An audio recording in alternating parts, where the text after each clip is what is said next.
दोस्तों, स्वागत है आप सभी का आपके अपने YouTube चैनल रॉयल एग्जाम में। दोस्तों, इस वीडियो में हम जानेंगे भारतीय रुपए के इतिहास के बारे में। ठीक, यानी दोस्तों इस वीडियो में हम जानेंगे प्राचीन भारत की मुद्राएं, जो प्राचीन समय में मुद्राएं चलती थी भारत में, उसके बारे में जानेंगे। फिर दूसरे में जानेंगे भारतीय सिक्के एवं नोट, यानी दोस्तों जो भारतीय सिक्के हैं कहाँ छपते हैं, उनका निर्माण किस प्रकार का होता है, और जो भारतीय नोट हैं यानी भारतीय नोटों पर किस नोट पर कौन सा या कहाँ का चित्र छपा है वो जानेंगे, और इसका निर्माण कब से होने लगा वो जानेंगे। उसके बाद दोस्तों आरबीआई के बारे में जानेंगे। जो भारतीय नोट होते हैं वो आरबीआई द्वारा लागू होते हैं, उनके बारे में हम जानकारी प्राप्त करेंगे। उसके बाद दोस्तों रुपया शब्द का प्रयोग सर्वप्रथम किसने किया। ठीक, जो भारतीय मुद्रा है उसका नाम रुपया ही क्यों और किसने दिया, इसके बारे में जानकारी प्राप्त करेंगे। फिर दोस्तों है भारतीय नोट कहाँ छपते हैं। ठीक, वह कौन से 4 स्थान हैं जहां भारतीय नोट छपते हैं। ठीक, उनके बारे में भी जानकारी प्राप्त करेंगे। उसके बाद है दोस्तों रुपये का चिन्ह किसने दिया। ठीक, जो रुपये का चिन्ह है, भारत का जो रुपये का चिन्ह है, ठीक, वह किस व्यक्ति ने दिया उसको भी हम जानेंगे। उसके बाद है दोस्तों भारतीय नोटों पर महात्मा गांधी की तस्वीर कब से और कब, यानी भारतीय नोटों पर जो महात्मा गांधी की तस्वीर है वो कब खींची गई थी और भारतीय नोटों पर कब से छपने लगी। ठीक, इसके बारे में भी हम जानकारी प्राप्त करेंगे। उसके बाद है दोस्तों भारतीय नोटों पर लगने वाली स्याही, जो भारतीय नोटों पर स्याही लगती है वो स्विट्जरलैंड की एक कंपनी है, वह कौन सी कंपनी है उसके बारे में भी जानेंगे। ठीक है, फिर दोस्तों है भारत में जो नोटबंदी हुई वो कितनी बार हुई। ठीक, भारत में जो नोटबंदी हुई वो कितनी बार हुई, यानी भारत में कितनी बार नोटबंदी हुई। उसके बाद है दोस्तों अगर आप जाली नोट छापते हैं, यानी अगर कोई व्यक्ति जाली नोट छापता है तो उसको आईपीसी की धारा के तहत कौन से और कितने साल की सजा सुनाई जा सकती है। इस वीडियो में हम रुपए के बारे में सारी जानकारियां प्राप्त करेंगे। तो दोस्तों सबसे पहले हम जानते हैं प्राचीन भारत की मुद्राएं के बारे में। ठीक, पहला टॉपिक हमारा है प्राचीन भारत की मुद्राएं। ठीक है, तो हम शुरुआत करते हैं। प्राचीन समय में जो मुद्राएं का चलन हुआ तो सबसे पहले कौड़ी आया। ठीक, कौड़ी का जो निर्माण हुआ 3 फुटी कौड़ी मिलाया गया, तब उसके बाद 1 कौड़ी बना। ठीक, जो प्राचीन भारत में मुद्राएं चालू हुई वो शुरुआती जो थी वो कौड़ी थी। ठीक, और जब कौड़ी का निर्माण हुआ तो 3 फुटी कौड़ी मिलाया गया तो 1 कौड़ी हुआ। ठीक, और जब 10 कौड़ी मिलाया गया तो 1 दमड़ी हुआ। ठीक, ये प्राचीन मुद्राएं थी।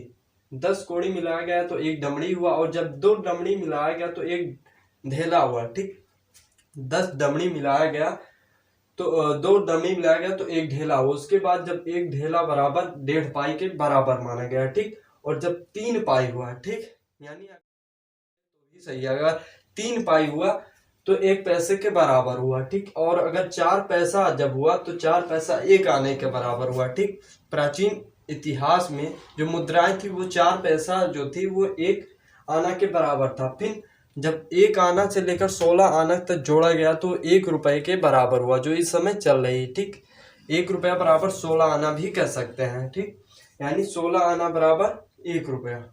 ठीक, अब जो हमारा दूसरा टॉपिक था हम उस पे करते हैं। हमारा जो दूसरा टॉपिक है भारतीय सिक्के, यानी जो भारत के सिक्के हैं उनका निर्माण कहाँ कहाँ होता है ये जानेंगे। ठीक है, तो इसके लिए दोस्तों एक ट्रिक है। ट्रिक क्या है, जो सिक्के होते हैं उसके नीचे ही दिया रहता है। ठीक, सिक्के के नीचे जहाँ सन लिखा होता है उसके नीचे कुछ थोड़ा सा चिन्ह होता है, कहीं पर डायमंड होता है, कहीं स्टार, कहीं डॉट, कहीं पर कुछ नहीं होता है। ठीक है, तो उसी के थ्रू हम पहचान सकते हैं कि यह सिक्का कहाँ बनाया गया है या कहाँ डाला गया है। ठीक, तो दोस्तों अगर सिक्के के नीचे, ठीक, कोई भी सिक्का हो, 1, 2, 5, 10 कोई भी सिक्का हो, अगर उस सिक्के के सन के नीचे डायमंड बना है, ठीक, इस प्रकार की अगर आकृति बनी है तो वो जो है मुंबई में डाला गया है। ठीक, यानी वो सिक्का मुंबई में बनाया गया है।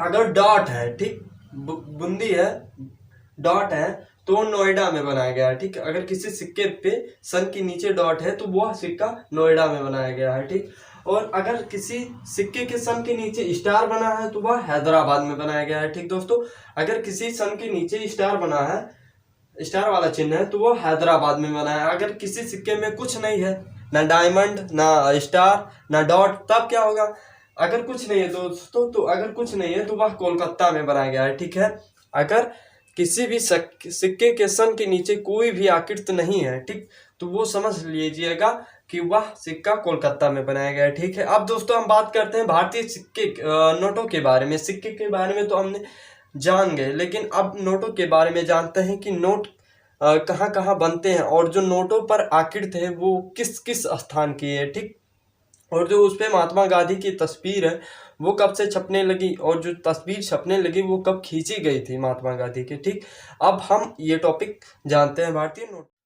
अब दोस्तों बात करते हैं भारतीय नोट के बारे में। ठीक, अभी तक आपने भारतीय सिक्के के बारे में जाना, अब भारतीय नोट के बारे में जानते हैं। ठीक दोस्तों, भारतीय नोट जो है इनका जो निर्माण होता है, यानी 10 रुपए पे पहले जानते हैं किस स्थान पे कौन सा चिन्ह छपा है। ठीक, जब आप नोट देखते हैं तो उस पर कहीं ना कहीं कुछ प्रकार का चित्र छपा रहता है। ठीक, उसके बारे में हम जानकारी प्राप्त करते हैं। दोस्तों, अगर आपके पास 10 रुपया है तो उस पर कोणका का सूर्य मंदिर छपा होगा। ठीक, अगर आपके पास 10 रुपया तो कोणका का सूर्य मंदिर जो उड़ीसा में है। ठीक, अगर आपके पास 20 रुपया है तो उस पर एलोरा की गुफाएं जो महाराष्ट्र में है। ठीक, 20 रुपए पर एलोरा की गुफाएं महाराष्ट्र में है। ठीक, उसके बाद अगर आपके पास 50 रुपए है तो उस पे हम्पी का रथ मंदिर छपा होगा। ठीक, जो भारतीय नोट 50 रुपया है वो उस पे हम्पी का रथ मंदिर छपा होगा जो कर्नाटक में है। ठीक, अब अगर 100 रुपया है, ठीक, 100 रुपए पे जो अगर आप चित्र देखेंगे तो रानी की वावड़ी गुजरात पे है। ठीक,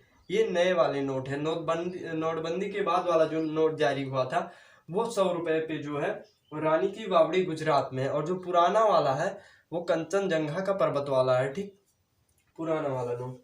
और अगर 200 रुपए का आपके पास नोट है तो उस पर सांची स्फूर्त मध्य प्रदेश, एमपी यानी मध्य प्रदेश। अगर आपके पास 200 रुपए का नोट है और उस पर जो चित्र छपा है वो सांची स्फूर्त मध्य प्रदेश का है। ठीक, और उसके बाद है 500 रुपए। ठीक, 500 रुपए पर लाल किला दिल्ली, ये तो आप जानते होंगे। ठीक, उसके बाद है 2000 पे जो है दोस्तों मंगलयान। ठीक, मंगलयान तो धरती पे है नहीं, अंतरिक्ष पे है।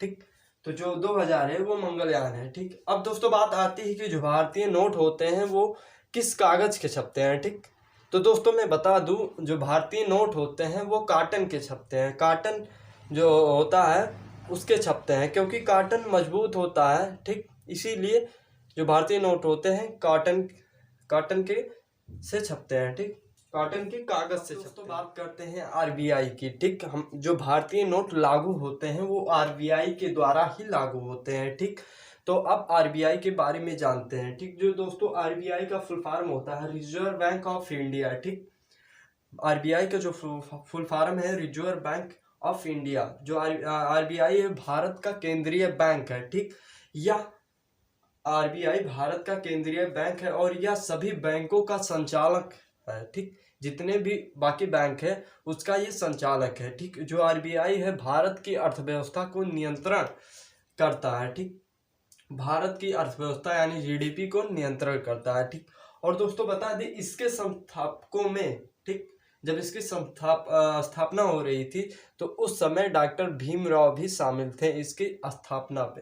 ठीक, संस्थापकों में अगर कहा जाए तो डॉक्टर भीमराव भी शामिल थे। अब दोस्तों बात आती है इसकी स्थापना कब हुई। ठीक, आरबीआई की दोस्तों स्थापना 1 अप्रैल 1935। ठीक, यानी लगभग आज से 86 वर्ष पहले आरबीआई का जो स्थापना हुआ था वो 1 अप्रैल 1935 को हुआ था। 1 अप्रैल 1935 यानी आज से 86 वर्ष पहले। अब दोस्तों बात आती है मुख्यालय की। हालांकि जो वर्तमान की बात करें तो इसका मुख्यालय मुंबई में है, लेकिन जब इसकी स्थापना हुई थी तो वह कोलकाता में। ठीक, जब इसकी स्थापना हुई थी तो कोलकाता में थी मुख्यालय, लेकिन 1937 में यानी स्थापना के 2 वर्ष बाद इसका मुख्यालय मुंबई में बनाया गया। ठीक, अब दोस्तों बात आती है कि जब इसकी स्थापना हुई थी तो प्रथम गवर्नर कौन थे। ठीक, तो दोस्तों बता दें प्रथम गवर्नर सर ओसबोर्न।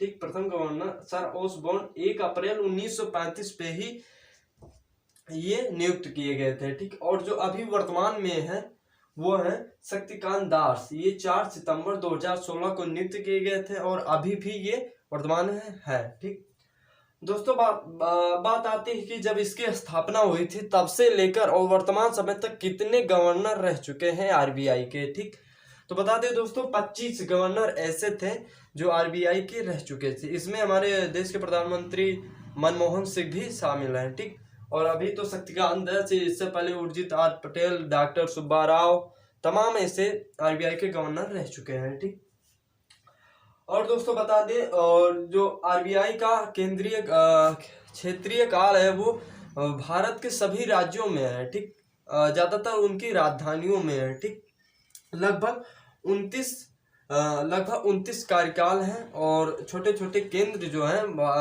सब भारत के सभी राज्यों की राजधानियां में बनाए गए हैं। ठीक, अब दोस्तों हम बात करते हैं, अब बात आती है रुपया शब्द का प्रयोग सर्वप्रथम किसने किया। ठीक, तो दोस्तों रुपया शब्द का सर्वप्रथम उपयोग शेरशाह सूरी ने भारत में अपने शासनकाल के दौरान 1440 से 1445 के बीच में किया। ठीक, और शेरशाह सूरी ने अपने शासनकाल में 2 सिक्के चलाए थे, जो पहला था वो चांदी का था और दूसरा सोने का। ठीक, चांदी के सिक्के को दाम कहा जाता था और जो सोने का सिक्का था उसे मोहर। और इसकी अगर वजन की बात करें तो ये दोनों 11 ग्राम है। जो भारतीय रुपए का चिन्ह है, ठीक, ये किस व्यक्ति ने दिया, जो ये वाला चिन्ह है ये किस व्यक्ति ने दिया। ठीक, तो दोस्तों जो इसको चुना गया था वो 14 जुलाई 2010 को चुन लिया गया था। ठीक, और जो इसके दिन दाता हैं, ठीक, देने वाले वो आईआईटी के गुवाहाटी के आईआईटी डिजाइनर जो है उदय कुमार धर्मलिंकन ने दिया था 2010 में। ठीक, और दोस्तों अगर हम इसको रुपए को दर्शाएं हिंदी में तो हम ये वाला सिंबल बनाते हैं, ये वाला।